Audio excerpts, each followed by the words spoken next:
Today we are going to continue quickly on our study. So what we've been doing is to look at all these other important knowledge that will help us in our Bible study. And we are looking at the Old Testament, the 39 books that are in the library of the Old Testament out of the 66 books that make the whole Bible. And we have looked at the chronology of the letter, the books, the 11 books that actually give us the narrative history of the Old Testament. And then what we've been doing now is to place that history upon the secular history that undergird what we read. This secular history gives us context so that we read our Bible in context. You remember the last time we looked at I think the last two times, we looked at the history, the chronological history, and went all the way to the end of the narrative history of the Old Testament, which end in the book of Nehemiah. So what we want to do today, by the grace of God, is to look at three endings. Now, we did mention this. We mentioned them when we were going right like a train track, as it were, through the Old Testament. But I want to back up and look at three endings in the Old Testament. Obviously, we talk about the end of the kingdom of Israel, or the house of Israel, which is the northern tribe of Israel, and we look at the end of the kingdom of Judah, or the house of Judah, which is the southern tribe, and also the end of the story of the Old Testament itself. And the reason why I want to talk about this ending is because I want to go back and we want to look at them a little bit closer, so that by the grace of God, we can take some instruction from them. And that is what we want to do. But for me to do that, let me just go back to what we've done before and just show you those endings on our chart. You remember what we did with this chart? We talk about the 8, 1, 2, 3, 4, 5, 6, 7, 8. Yes, we talk about the 8th section to which the Bible was, the Old Testament, talking about the story or the history of the children of Israel. We talk about this 8th section that they were divided into. But what we want to talk about here, we're not going through the 8. We've done that in previous teaching. What we want to talk about is really the ending. Okay, so at this point, it was the United Kingdom, okay, and we said there that the kingdom was divided into two: the northern house of Israel, or the northern kingdom of Israel, and the southern house of Israel, or the southern kingdom of Judah. Now, the first ending we will see is the end of the northern kingdom of Israel. So that's the first ending there. And the second ending here will be the ending or the dispersion into exile of the southern house or the southern kingdom of Judah. So that's the second ending. Then the third ending obviously will be here when the Old Testament book or the Old Testament story itself ended. Now let me quickly show you this also. Remember what we said. This was the story or the dream that God gave to Nebuchadnezzar, and Daniel interpreted the dream. Like we said, that the Old Testament, obviously the Old Testament has been going on before we came to Nebuchadnezzar, so that is why that arrow doesn't have a second arrow there. We talk about Mesopotamian dynasty, we talk about the Egyptian dynasty, then we talk about the Assyrian dynasty before we come to the Babylonian Empire or dynasty.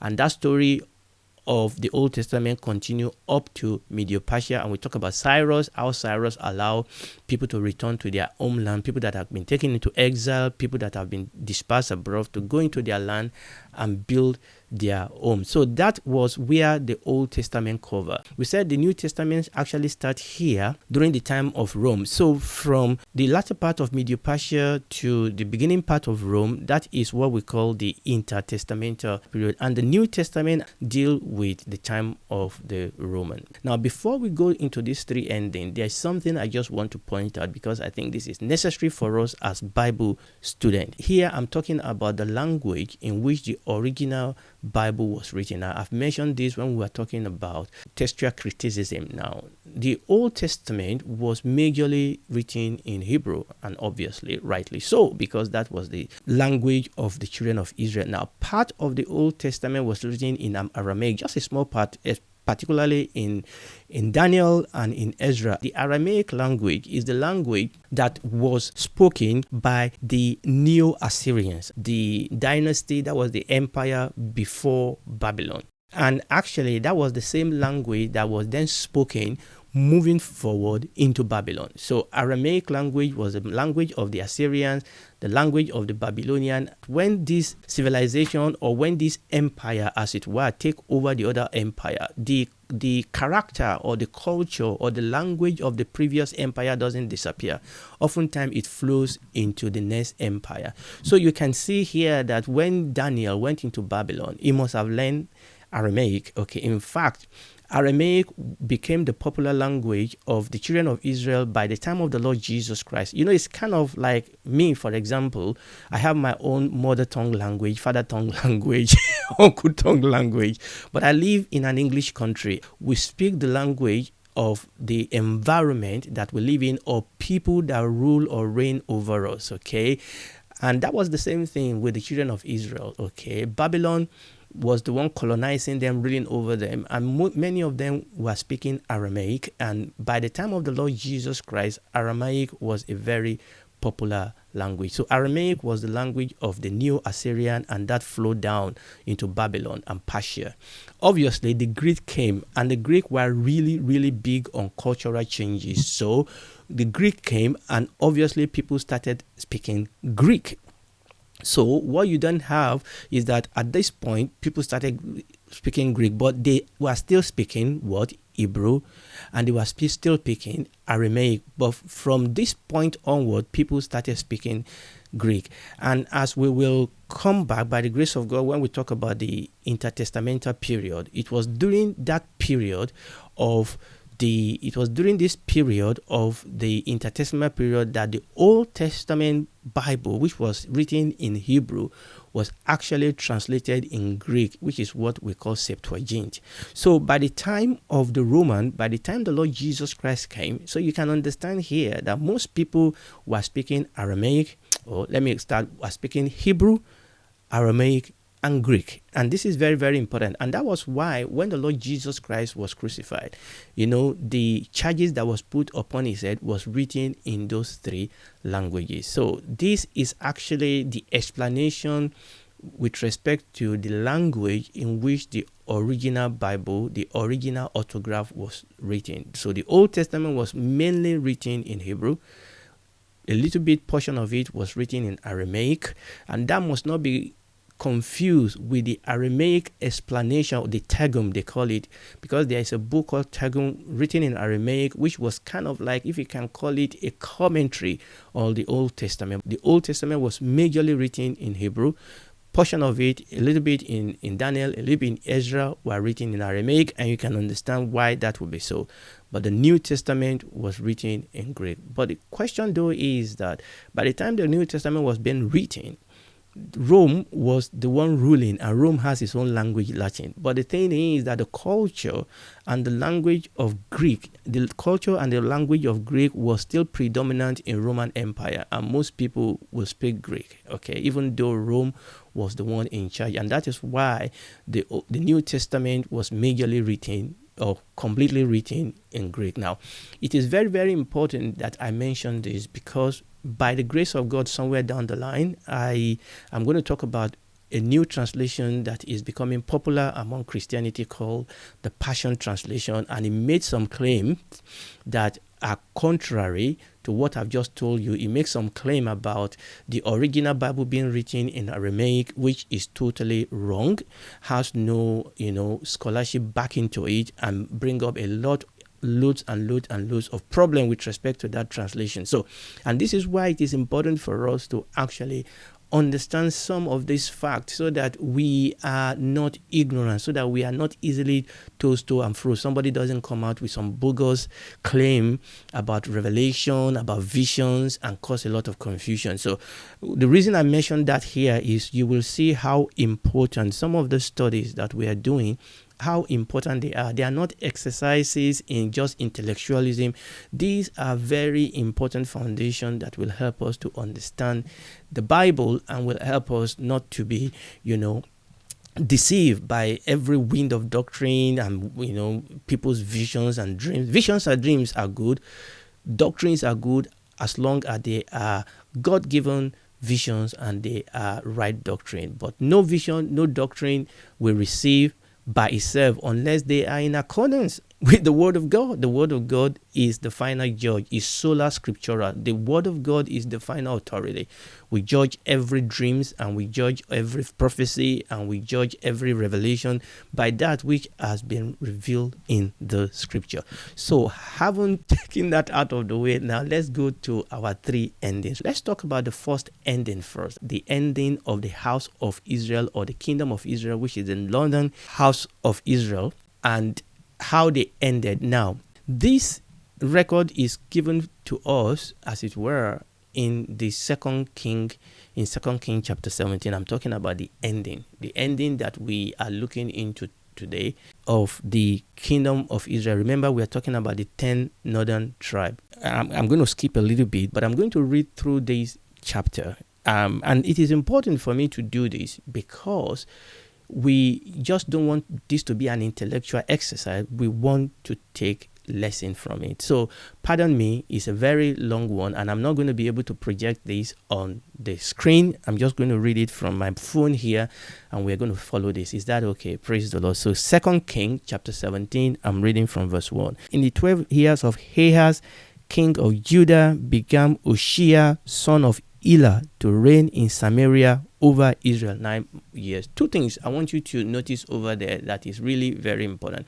Number one, like I told you, when you begin to read the book of Kings after the nation has been separated into two, just notice that it's always talking about the two nations now in one. It's talking about the kingdom in the north, which we call the house of Israel, or the kingdom of Israel, and it's talking about the kingdom in the south, which we call the house of Judah, or the kingdom of Judah.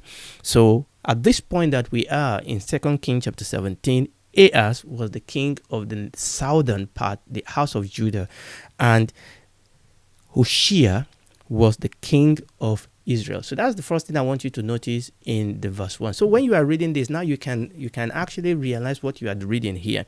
But the other thing I want you to notice here is that it said Hoshea, the son of Elah, to reign in Samaria over Israel 9 years. And I want you to notice that word Samaria, because that is going to be important. We talk about the Samaritans, okay? So Samaria was actually a city, let's call it a city, in the northern part, the northern kingdom, the house of Israel, which are the 10 tribes. And here we said Hoshea, which was the son of Elah, who was the king. He said he reigned in Samaria over Israel 9 years. Now just hold on to that word Samaria, and we're going to come back to it. Verse 2, and he did what was evil in the sight of the Lord, but not as the king of Israel that were before him. Against him came Shalmaneser, king of Assyria, and Hoshea became his servant and gave him present. Now, that was Assyria. Remember, we said that it was the Assyrian that dispersed the northern kingdom, the kingdom of Israel, the house of Israel. It was the Assyrian. And I want you to see here, verse 2 says, and he did what was evil in the sight of the Lord, but not as the king of Israel that were before him. The northern kingdom, that is the kingdom of Israel, has many, many kings, and all of them were evil. Okay, and here we have one of the king, Hoshea, and the Bible says he did what was evil in the sight of God. And he did what was evil in the sight of God, and not as the king of Israel that was before him. I mean, some of them were more evil than the other. All of them were evil. Some of them were even terrible than the others. And it was because of his sin and the sin of the nation, the sin of the kingdom of Israel, that they were given into the hand of their enemy. Verse 7, because again, I'm going to come back and see how this applies to us. Verse 4. And the king of Assyria found conspiracy in Hoshea, for he had sent messenger to So king of Egypt, and brought no present to the king of Assyria, as he has done year by year. Therefore the king of Assyria shut him up and bound him in prison. Then the king of Assyria came up throughout all the land, and went up to Samaria, and besieged it 3 years. In the 9th year of Hoshea, the king of Assyria took Samaria, and carried Israel into Assyria, and placed them in Ala, and in Habor, by the river of Gozan, and in the city of the Medes. For so it was, verse 7, for so it was, that the children of Israel had sinned against the Lord their God, which had brought them out of the land of Egypt from under the hand of Pharaoh, king of Egypt, and had feared other God. Now verse 7 is very, very important. and walk in the statutes of the heathen, whom the Lord cast out from before the children of Israel, and of the king of Israel, which they had made. And the children of Israel did secretly those things that were not right against the Lord their God, and they built them high places in all their cities, from the tower of watchmen to the fenced city, and they set them up images and groves in every high hill and other every green tree. And there they burnt incense in all high places, as did the heathen, whom the Lord carried away before them, and wrought wicked things to provoke the Lord to anger. For they serve idols, whereof the Lord has said unto them, you shall not do these things. And I've taken time to read this because I want you to see the reason why these people were sold into exile. And we as a church, we have to be very careful. We have been saved out of Egypt. We have been saved out of darkness. We have been saved out of slavery. But we see here that sin will pay a price. These people, they witnessed the power, they witnessed the glory of God. God delivered them from Egypt, out of bondage. God brought them through the wilderness. God drove away nations before them. God settled them down in Canaan. But they disobeyed the Lord. Okay, they first of all, they asked for a king. And we have to be careful that you and I are not asking for a different king than our King Jesus. We cannot serve two masters. A servant cannot serve two masters. We cannot serve God and mammon. We cannot serve Jesus and self. We cannot serve God and the world. We cannot serve God and serve ourselves. Okay, a servant cannot serve two masters. He will hold allegiance to one and turn against the other one. Unfortunately, we live in a time now where there is a lot of worldliness that are coming into the church today. You remember the parable of the sower that the Lord Jesus said. He said a farmer went to sow. Some fell among the path and they were trampled, and the bird of the air came and picked them. Some were sown on a rocky ground and they shoot off for a bit, but then the sun came and the sun burned them and they didn't produce. But some fell among thorns and the thorns choked it. There's some weight and there's some sins that easily beset us, and we have to put them off. The Bible tells us that whosoever live in sin is a servant of sin. Okay, all have sinned, have fallen short of the glory of God. Now, sin is deadly. Sin is dangerous. Sin will pay. We will pay a price if we continually dwell in sin. The Bible says that we cannot habitually dwell in sin and say that we are a child of God. If we say we have no sin, we deceive ourselves. But if we confess our sin, He is faithful and just to forgive us of our sin and to cleanse us from all unrighteousness. These people got to the point where they got to because they turned their back against God. Okay, they wanted to be like the people around them. Sometimes situation around us may want to force us, may want to tempt us to turn against our faith. But the Bible says in Romans chapter 8, nothing will separate us from the love of God which is in Christ Jesus. Is it famine? Is it war? Is it pestilence? Look, I know we are passing through a difficult time all over the world, pain and needs and sicknesses and pestilence. But the truth is this: nothing must separate us from the love of Christ. We cannot use them as a justification for us to turn against our God, our Jesus, who died for us, who gave His blood for us. We must live unto Him. We must live unto Him. The life we live now in the flesh, we must live by the faith of Him who loved us and died for us. And this is very important because that's the message we learned from these people. They turned against their God. Unfortunately, there is a way that seems right to a man, but the end thereby is the place of death. These people went into exile because they were dispersed, they were killed, they were tortured, but simply because they turned against God. Verse 13 says, "Yet the Lord testified against Israel and against Judah by all the prophets and all the seers, saying, Turn ye from your evil ways, and keep my commandments and my statutes, according to all the law which I commanded your fathers, and which I said unto you by my servant the prophet." I'm going to stop here. By the grace of God, when we come the next time, I'm going to pick up from here. Because even though these people turned against God, God did so many things to try and bring them back to Him. And we begin to see the ministry of the prophet. And I want you to notice that as we go through these three endings, you will see how God tried to get back to his people by sending to them prophets to try to tell them the folly of their way, to try to turn them back unto him, not because of God, but because God knew that there is danger ahead of them, but they wouldn't listen.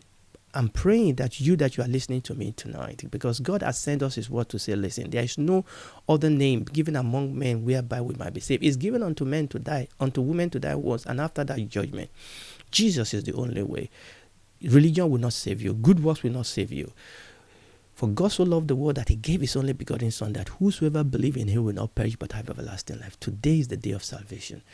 I'm praying that you will bow down your head tonight and say, Jesus, be my God. Confess your sin, confess your rebellion. Accept the gift of salvation that Jesus has given to you on the cross. Invite him into your life to be your Lord and Savior, and he will come in and be your God. He will take the heart that is dead inside of you and give you a heart that is alive. He will be your God, your Father. He will walk with you through thick and thin of this world. He didn't promise that everything will be hunky-dory, that everything will just be okay, but he promised that even though you pass through the valley of shadow of death, you will fear no evil, that he will walk with you. He will be your God. And finally, you will spend eternity with him in the new heaven and new earth, where there will be no pain, where there will be no sorrow, where there will be no lack.